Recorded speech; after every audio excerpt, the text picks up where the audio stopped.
I first noticed the Porsche at 8:12 a.m., right when I stepped outside with my coffee and laptop bag. The engine was still ticking from the drive, the kind of smug metallic clicking expensive cars make, like they're announcing their superiority. It sat perfectly centered in my parking spot. My spot. The one I pay extra for every month so I don't have to circle the complex like a vulture after work. For a second, I genuinely thought I was hallucinating. Maybe I hadn't slept enough. Maybe this was one of those dreams where you're late to work and everything goes wrong at once. Then he stepped out, a 20-something guy in a designer hoodie, sunglasses on even though the sun was barely awake. He popped the car door shut with the confidence of someone who's never had to work for anything in his life. I cleared my throat. "Hey man, this spot's reserved. That's mine." He didn't even look at me at first. Just stretched, checked his reflection in the tinted window, and then finally turned with a lazy smirk. "Oh, yeah," he shrugged. There weren't any open spaces up front, so I just took this one. I blinked, slowly. "You just took it?" "Relax," he said, already walking away. "I'll move it later." That's when the door 2 units down swung open like it had been waiting for its cue. Enter Karen. Blonde helmet hair. Robe, slippers, HOA folder tucked against her chest. She scanned the scene like she had been summoned by a disturbance in the suburban force. "Is there a problem?" she asked, voice sugary but dripping with accusation. "Yes," I said.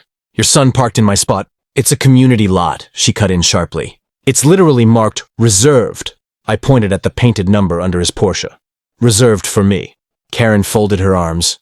"Well, maybe if you were more flexible, people wouldn't feel so uncomfortable living near you." I actually laughed. I didn't mean to. It just escaped. "Uncomfortable? I'm asking him to move his car." Her son, apparently named Braden because of course he was, poked his head back out. "Mom, can you handle this? I gotta go inside. My game starts in 10. Karen turned back to me with that HOA president in her heart stare. "He's not moving it right now." Something in me snapped. Not anger, not yelling. Just a very cold, very calm kind of clarity. "Okay," I said, "but I'll have it moved." Karen scoffed. "You wouldn't dare." "Oh," I said, pulling out my phone. "Watch me." I dialed the towing company. Karen's eyes widened. Braden swore. And for the first time, both of them realized I wasn't bluffing. I wish I could say that's where it ended. But the real chaos was only getting started. The tow truck showed up faster than I expected. 15 minutes, maybe less. I was still standing in the parking lot when I heard the growl of the diesel engine turning into the complex. It echoed between the buildings like justice on wheels. Karen heard it too. She spun toward the entrance, robe flapping behind her like a furious suburban cape. "You did not call a tow truck!" she shrieked, voice echoing down the row of parked cars. The tow driver stepped out, a big guy with forearms like tree trunks and a clipboard in his hand. He looked at the Porsche, then at me. "Silver Porsche, plate ending in 298, he asked. "That's the one," I said, trying not to sound too satisfied. Karen physically inserted herself between him and the car. "You can't touch that. That is private property." "So is the parking spot," the driver replied, flipping a page on his clipboard. "Reserved, paid for, and authorized for tow. You want to argue? Call the number on the sign." Karen's jaw actually trembled. "I am the HOA." The tow driver didn't even blink. "Lady, I work for the towing company, not the HOA." Braden burst out of the apartment at that exact moment, holding a half-eaten granola bar like he'd run out in the middle of a crisis briefing. "Bro, dude, don't tow my car, man. I'm gonna move it. Chill." "You had an hour," I said. "It's been 15 minutes, he started. "Exactly," I cut in. "And you said you'd move it later." "Later isn't a time." The tow guy nodded like he'd heard that excuse 1,000 times. Karen stepped closer to me, face so red it looked like she was about to combust. "You're making a big mistake. You think the HOA won't retaliate for this?" I raised an eyebrow. "Over your son stealing my parking spot?" "It wasn't stealing," she snapped. "It was temporarily borrowing." The tow driver didn't wait for permission. He backed the truck up, dropped the hook, and in under 30 seconds, the Porsche was lifting off the asphalt like a very expensive, very shiny mistake. Braden lunged toward it. "Bro, please, my car." "Step back," the operator said. "I don't want you under it when it goes up." The metal creaked as the car tilted, nose pointing to the sky. Sunlight flashed off the hood like it was taking its final bow. Karen whirled on me. "This isn't over. I hope you know you've just made an enemy." I shrugged. I wasn't exactly aiming for a friendship. The tow truck began rolling toward the exit. Karen ran after it, in slippers, shouting threats, HOA bylaws, and what sounded like her grocery list in the same breath. Braden just stood there in stunned silence, watching his car disappear. You'd think the worst was behind me. You'd be wrong, because the moment they realized the Porsche wasn't just towed, it was being taken somewhere they never expected. The next morning started quietly. Too quietly. Usually I could hear Karen stomping around the courtyard like a marching band in slippers, but it was silent, peaceful, suspicious. I'd barely taken 2 sips of coffee when I heard it. Boom, boom, boom. Karen's fists hitting my door like a debt collector. I opened it only halfway. Morning. She stormed inside the boundary of my doorway like the air belonged to her. Where is the car? In the tow yard, I said. Where else? Her voice cracked. No, it's not.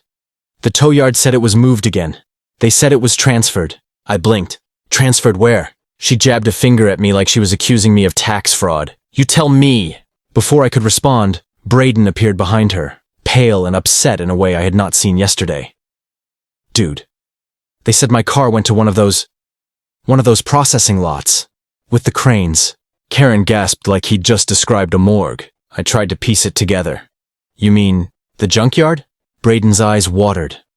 They said it was classified as an abandoned violation when they tried to contact the registered owner and couldn't reach him. I raised an eyebrow. You didn't answer your phone? My battery was dead, he yelled like that explained everything. Karen shoved her HOA folder toward me as if it could shield her from reality. You need to fix this right now. Karen, I said calmly. I called a tow truck. That's it. Anything after that isn't on me. Her lips trembled with rage. You did this on purpose. You wanted to ruin him. Karen, your son parked illegally. Actions have consequences. She gasped dramatically, like I'd insulted the entire HOA bloodline. Braden groaned. Can we just go? They said if we don't get there in an hour, they start scrapping.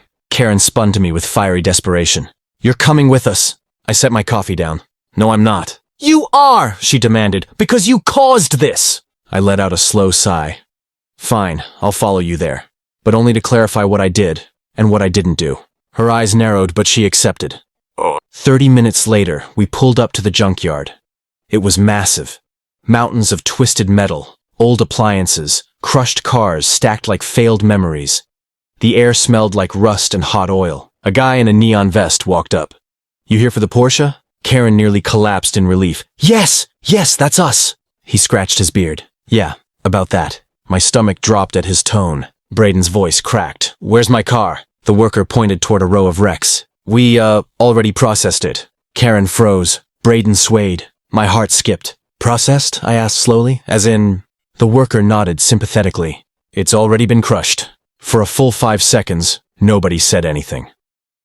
The wind rustled through the piles of metal. A crane clanged somewhere in the distance, and Braden just stared.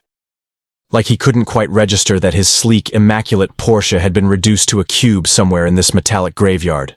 Karen was the first to move. She staggered forward, clutching her HOA folder like a life vest. No, that's impossible. You can't just crush a Porsche. The junkyard worker shrugged with the brutal honesty of someone who'd seen 1,000 cars come through the gates. Ma'am, once it's classified as abandoned and hits the processing lane, we're required to handle it. Paperwork's already done. Braden's voice cracked into something small and helpless. But that car was my life. I almost felt bad. Almost. Until he added, do you know how many followers I lost today because I couldn't post my morning drive video? There it was. The universe restoring balance. Karen spun toward me like a hurricane finding a target. This is your fault! I raised both hands. Karen, I told the tow truck to move the car, not to crush it. You started the chain reaction, she screamed, voice echoing across the lot. You could have shown compassion. You could have warned us. I literally told you I was calling the tow truck, I said, to your face, with my phone out. That was harassment. That was honesty. She stomped her foot so hard her slipper nearly flew off. I will be filing a full complaint with the HOA board. I couldn't help the laugh that slipped out. Karen, you are the HOA board. That means my complaint will be taken very seriously. The junkyard worker cleared his throat. Look, there is a fee for the processing. He handed Karen a slip of paper. When she saw the amount, she let out a noise halfway between a gasp and a dying teapot. $2,000? For what? Disposal fee, handling fee, paperwork fee, environmental fee, he listed. And a storage fee, even though it didn't stay long. Braden whimpered. Mom, Karen's eyes glistened with fury. I hope you're happy, she spat at me. You ruined my son's future. I gestured at the mountains of mangled metal around us. Karen, your son ruined his own future when he parked illegally. The junkyard worker nodded like a judge delivering a final verdict. Facts. Karen inhaled sharply, stood tall, and pointed at me with the trembling authority of someone who had absolutely lost control. This is not over. I will make your life miserable. Smiled, calm, steady, peaceful. Karen, you've been trying that since day one. She froze, and look how it turned out. Braden tugged her sleeve, defeated. Mom, can we go home? I want to lie down. They left in silence, shoulders slumped, HOA folder dragging against her side like defeated armor.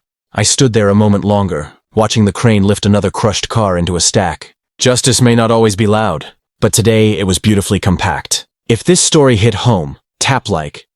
It shows you stand with people who won't get pushed around. Subscribe to Karen Edition so you never miss the moments where ordinary folks finally get justice. And tell me in the comments, in that situation, what would you have done?